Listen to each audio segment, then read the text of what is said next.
everybody, and welcome back to the Art Dump. My name is Grace. I am the owner of the Art Dump, and I am super excited to be able to share another awesome tutorial with you guys. If you saw my last tutorial, we have finished up the base and everything, and this is how it should look like with all of the details that we can do in a black outline. Well, now comes the fun part, and like I said last time, these videos are always optional, and with the color ones you don't have to see them, but I do recommend it because it can give you some ideas on what colors would you like to use, how would you like to do the shading, things like that. Alright, so we are going to start. I was going to set up the colors that we need before the video started, then I thought this would be a good opportunity for me to be able to show you guys how to find the colors you might need using gradient or selecting everything you need manually. So let's get coloring. Oh, by the way, I didn't number the last one with the parts because I ran out of characters in the title or something. So the last part was part 11, so obviously that makes this part 12, and we're one step closer to that special surprise video I'm going to be having at the end. Alrighty then, without any further ado, let's get coloring! Now, in this video, I only plan on laying down base colors. In the next video, if I'm able to finish all the base colors for this, which I think I should, then we will be doing the shading. Now, I might be doing some silhouette aspects that resemble shading, like for this part here. Obviously, this part of the ink is going to be lighter than this part of the ink, but that's not really shading, it's more like just coloring how it looks. So, well, yeah, I guess it could be shading. But anyways, so I'm going to select my fill tool, which is the paint bucket over here with the beautiful shade of blue coming out of it. So I'm going to click on that there.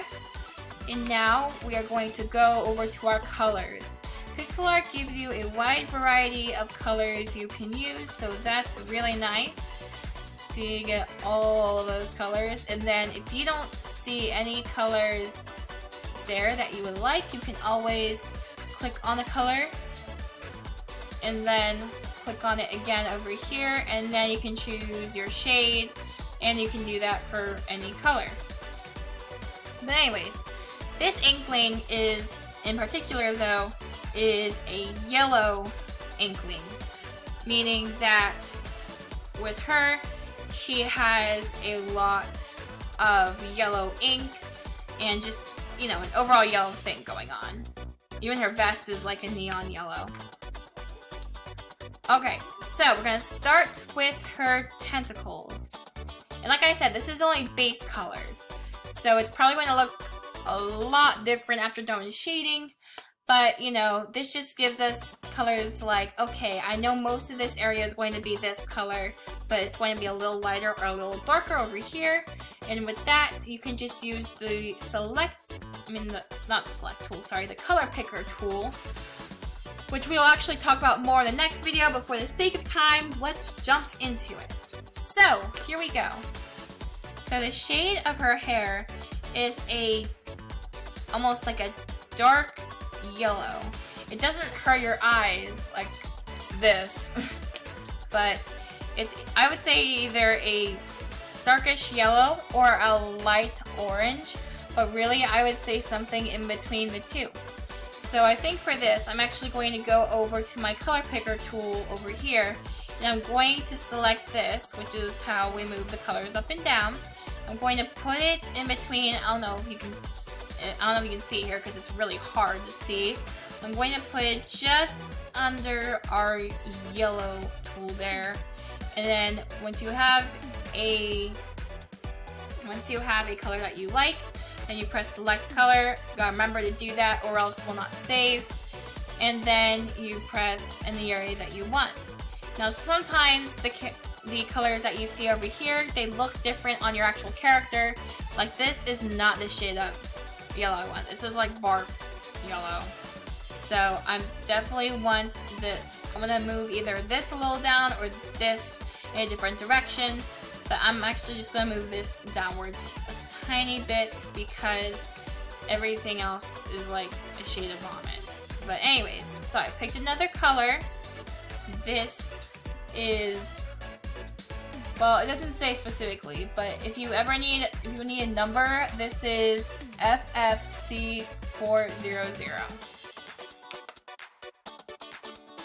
Alright, this is a good shade color, I would say, but this is not what I want as a base color because the base color is actually lighter. So I'm going to try, this might be a bit of trial and error for a little bit, and you know, who knows, I might find the shade I need in the yellows. Alright, I think I'm getting pretty close. Sometimes I have the bar set the right way, but I don't have the selecting thing over here. I don't have that moving in the right area sometimes. But let's see. I like this. I just want it to be a little more orange, so I'm going to move it down even more so it gets a little darker. Well, let's see. And I can move this and make it a little lighter.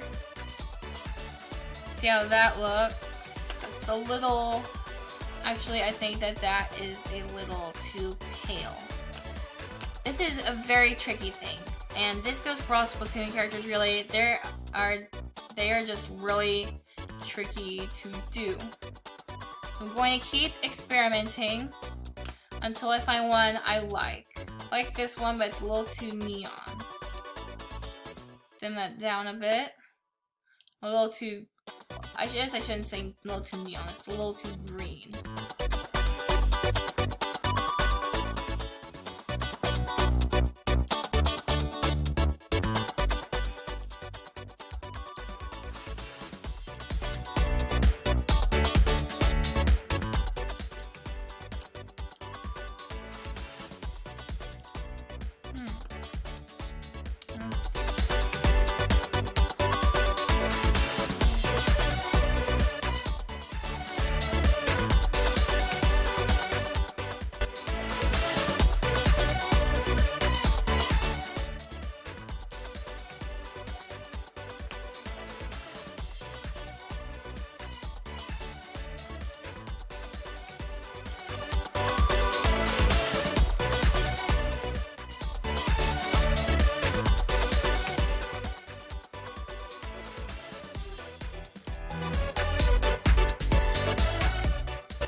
I was going to try to just record this all the way through, but I actually realized I spent like 8 minutes just trying to find her hair color, so I decided to pause the video, find the color, and then come back to it.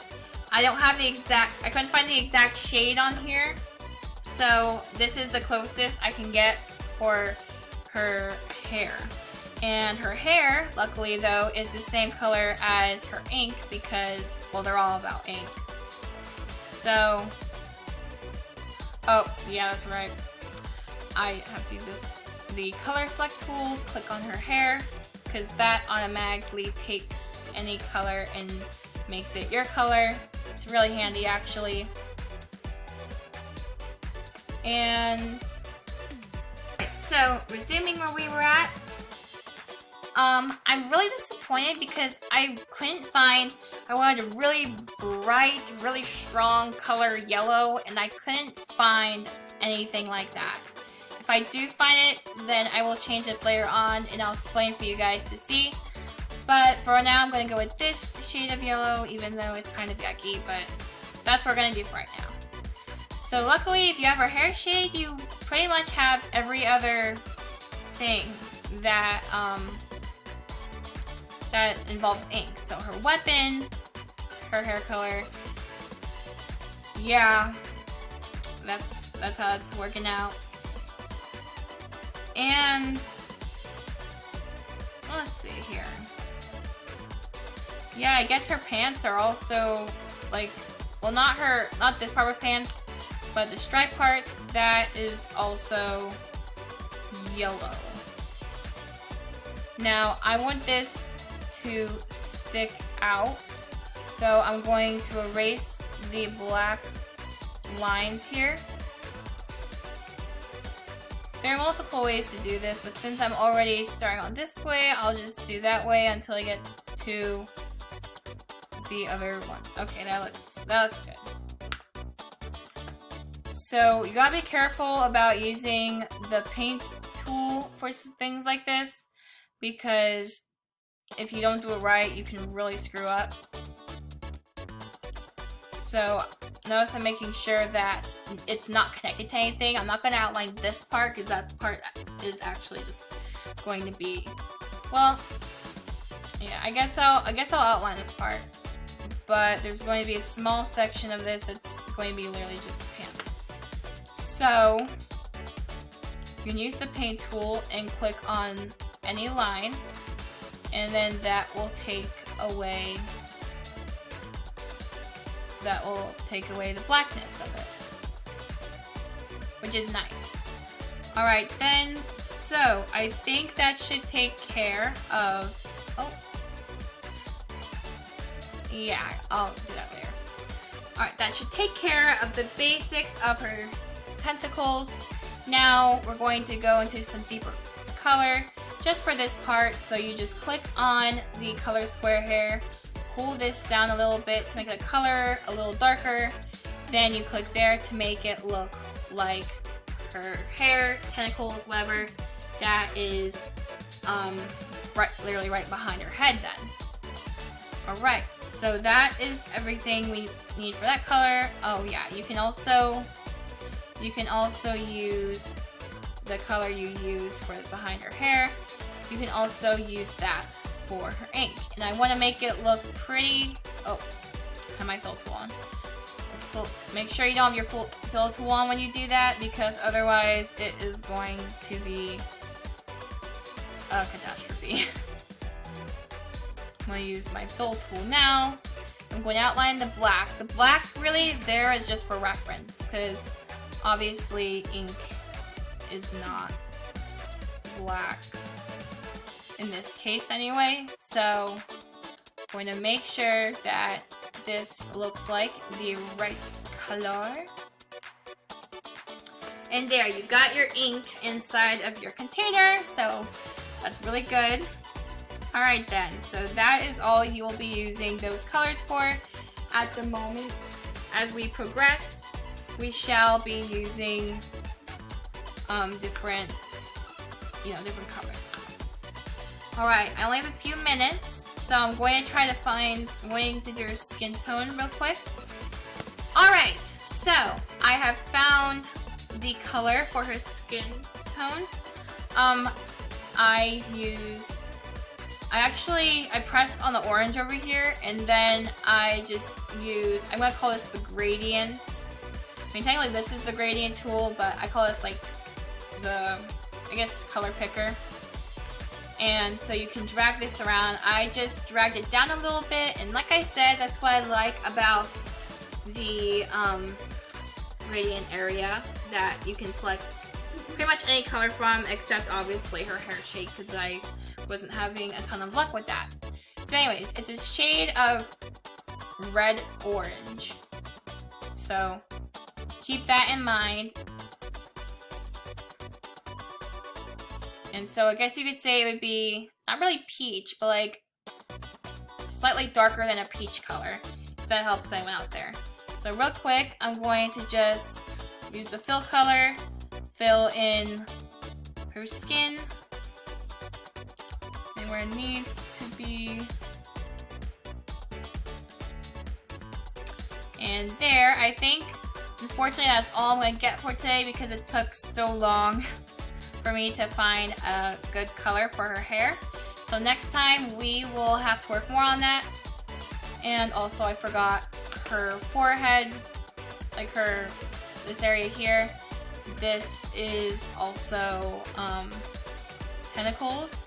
Now, I'm not gonna have a black outline for that because I'm going to rely on shading for that part. But anyways, I gotta go now, so stay tuned for part 13, and I'll see you in the next video. Bye!